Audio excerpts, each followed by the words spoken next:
그래서 희망이 있는지 보려고 내려갔습니다. 내려가서 소돔성에서 그들이 만난 사람들 또 여러 가지 상황들을 보고 그러다가 이제 롯을 만나게 되었습니다. 롯이 지금 어디에 앉아 있냐 하면 1절에 보시면 소돔 성문에 앉아 있었다라고 되어 있습니다. 성문에. 옛날에는 그 재판을 할 때 사람들의 소통이 많은 곳에서 재판을 했습니다. 그리고 재판하고 심판을 해도 사람들의 소통이 많은 곳에다가 사람들을 이렇게 심판을 했습니다. 그래서 좀 강단에 쓰기 많은 것이지만 저작거리에다가 목을 매달아서 이렇게 사람을 죽이기도 했고요. 그렇게 했습니다. 그래서 이 그 소돔 땅에서 재판하는 곳이 어디냐? 이스라엘 중에서 재판하는 곳이 어디냐 하면 바로 성문입니다. 성문에 앉았다라고 하는 것은 소돔 성의 크고 작은 일에 재판하는 사람의 자리에 섰다라고 하는 것입니다. 이방인이 원래 롯이 소돔 사람이 아니지 않습니까? 아브라함과 함께 양치던 사람인데 소알의 넓은 들에서 양을 치기 원하다가 소돔까지 내려가서 정착하게 되는데 타지에서 들어와서 정착한 그 사람, 소돔 사람 입장에서 보면 이방인이었던 사람이 성문에 재판하는 자리에까지 올랐었다라고 하는 것은 상당히 출세를 한 겁니다. 그리고 지역민들에게 상당히 인정을 받은 것입니다. 세속적으로 인정을 받고 그 나름대로 두 사람이라고 하면 공정한 재판을 할 수 있을 것이다라고 하는 신뢰감들을 주었기 때문에 롯은 소돔 성문에 앉는 사람, 재판하는 사람이 되었습니다. 물론 이 일은 아브라함의 도움도 많이 있었으리라 생각합니다. 소돔 성이 완전히 그냥 절단나는 그때에 아브라함이 318명의 군사를 거느리고 와서 모든 성민들을 다 고치려내었습니다.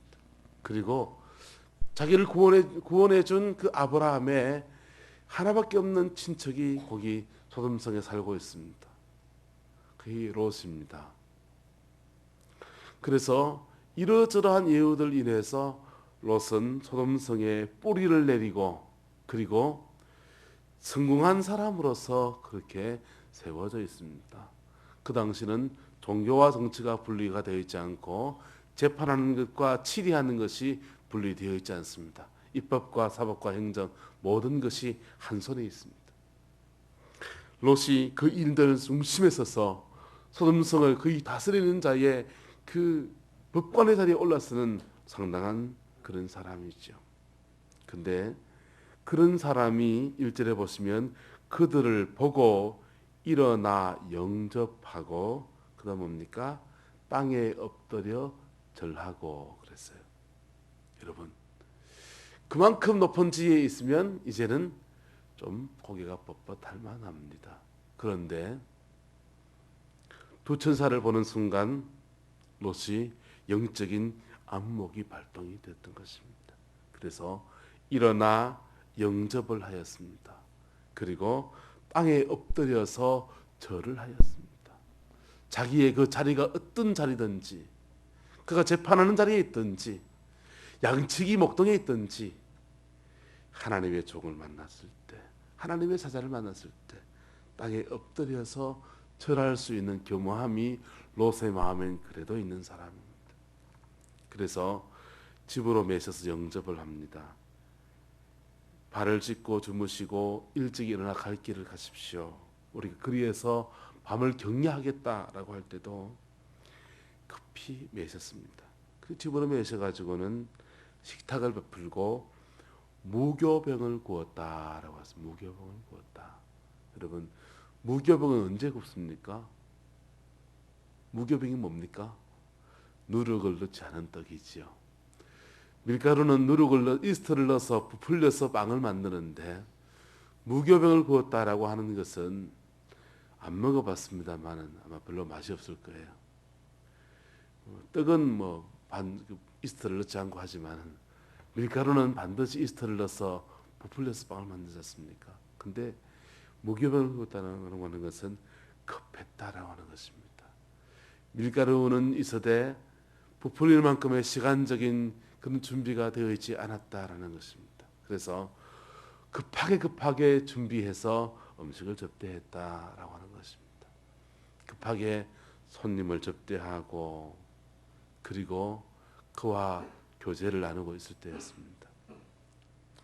그때에 소돔 사람들이 롯의 문에 나서서 내가 온 사람들 어디 있느냐, 우리가 그들을 상관하리라 라고 했습니다. 그래서 상관한다라고 하는 것은 동성애를 말합니다. 아름답고 천사가 얼마나 예쁘겠습니까? 남성도 아닌 여성도 아닌 중성이거든요. 아름답고 그와 동성애가 하겠다는 것입니다. 그래서 그 사람들의 강압 속에서 롯이 만류하고 또 만류할 때에 두 딸을 내주겠다 그런 얘기를 합니다.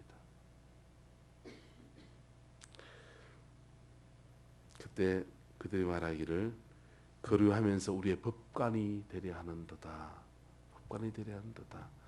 아마도 롯이 성문에서 재판하는 것을 시기하는 소돔 사람들이 있었던가 봅니다. 그래서 거류하면서 우리의 법관, 판단하는 자가 되려 하는도다. 그리고 롯을 해치려고 합니다.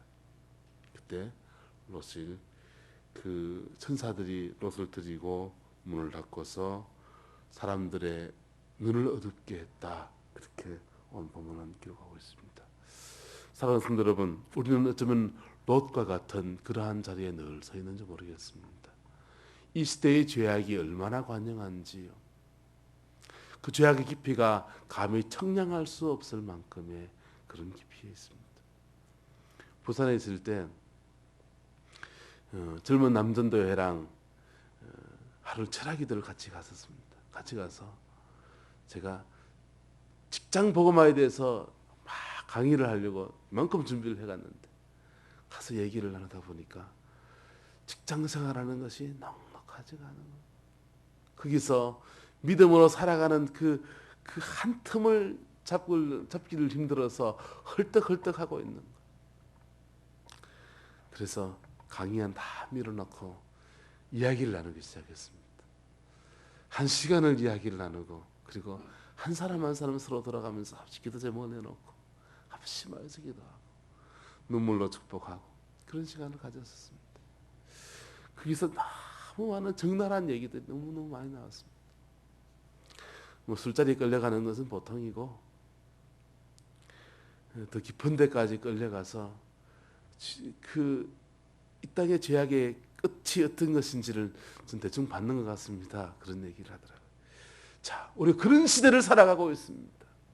그런 속에서 믿음의 길을 걸어가고 있습니다. 여러분들은 이 땅에서 어쩌면 재판관의 자리에까지 사회적인 높은 자리에까지 올랐을 수 있을 수 있습니다. 그러나 그 속에서도 영적인 안목의 롯의 안목이 저와 여러분들에게 축복합니다. 주님께서 명하시면 언제나 그것을 내려놓을 수 있는 용기, 그것이 바로 믿음입니다. 그것이 바로 신앙입니다. 영국의 여왕이었던 엘리자베스가 통치를 해나갈 때에 만약 주 예수께서 오셔서 당신 앞에 선다고 하면 당신 어디다 가시겠습니까? 그렇게 물었더니 저는 저의 왕관을 무릎을 꿇고 저의 왕관을 그에게 드리겠습니다. 그렇게 말했다고 합니다. 우리가 믿음의 길을 걸어가면서 어떤 순간에는 주님께서 우리에게 오실 때가 옵니다. 주님께서 어떤 이유로 오셨는지 어쨌든 오실 때가 옵니다. 그때 영접할 수 있는 저와 여러분 되기를 축복합니다. 문제는 그 주님이 휘황찬란한 모습으로 오지 않는다는 것입니다. 영적인 안목이 되지 아니하면 예수 그리스도의 영광을 영접할 수가 없습니다. 그 주님은 때로는 가장 남루한 자의 모습으로 우리에게 오기도 하고 그 주님은 때로는 우리에게 도와달라는 모습으로 오기도 하고 그 주님은 때로는 우리 구역 안에 있는 그 영혼의 모습으로 오기도 한다는 사실입니다. 그때 그를 그리스도의 마음으로 영접해 줄 수 있는 은혜가 있기를 축복합니다. 그 일을 위해서 우리가 부름을 받았고 그 일 때문에 우리가 세우심을 입었습니다. 오늘 천사들은 소돔성을 멸망시키려고 왔습니다. 멸망에 대한 그 슬픔을 안고서 고뇌를 안고서 그 땅에 내려왔습니다. 그리고 그 땅을 정탐하고 하면서 의로움을 보지 못했습니다. 그리고 한 가정에서 영접을 받고 그 가정에서 의로움을 보았습니다. 우리 시대 가운데서 세상이 모두가 다 그렇게 타락했다고, 세상이 모두 다 그렇고 나도 그럴 수밖에 없다고 그렇게 말할 수 있을지 모릅니다. 사실은 소돔 성 안에 살면서 롯의 가문 안에도 죄악의 그림자가 얼마나 많이 들어온지 모릅니다. 이방의 풍습을 쫓아서 자기 집에 들어온 손님을 보호하기 위해서 자기 두 딸을 강간이라고 하는 그 현장에 내보낼 수 있는 것, 정상적인 모습이 아니지 않습니까? 하나님의 사람의 모습이 아니지 않습니까? 그리고 롯이 구출을 받고 난 뒤에 롯의 두 딸이 아버지와 관계를 가져서 종족을 남기는 것, 그것도 믿음의 사람들의 모습은 아닙니다. 그러나 그럼에도 불구하고 그 죄악이 엄습해 오는 속에서 그래도 자기의 믿음을 지키고자 몸부림치는 사람이 바로 롯이었다는 사실입니다. 저와 여러분들의 그 몸부림이 있기를 주님의 이름으로 축복합니다. 그러면 온 성이 멸망하는 그 멸망의 과정 속에서도 주님의 은혜로 구원을 입고 새로운 희망을 우리 노래할 수 있을 줄 믿습니다. 로마가 멸망할 때 그 로마가 멸망하는 그 멸망의 와중에서 그리스도인들도 다 망할 뻔했었습니다. 교회들도 다 망할 뻔했었습니다. 그런데 교회는 하나님 앞에 선 그 믿음으로 서 있었더니 로마가 멸망하는 그 멸망의 와중에서 오히려 교회는 더 부흥을 하였습니다. 교회는 더 일어섰습니다. 교회는 오히려 침노에 오는 게르만족을 복음화하는 통로로 사용이 되었었습니다. 그리고 전 유럽으로 선교가 되는 아름다운 출발점이 되었습니다. 시대를 탓하지 맙시다.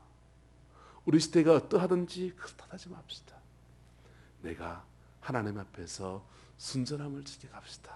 그리고 영적인 안목을 가지고 내게 준 일들 앞에 충성을 다합시다. 그것이 오늘 이 말씀을 통해서 나누고 싶은 하나님의 마음입니다. 기도합시다. 사랑과 은혜가 많으신 아버지 하나님, 봄빛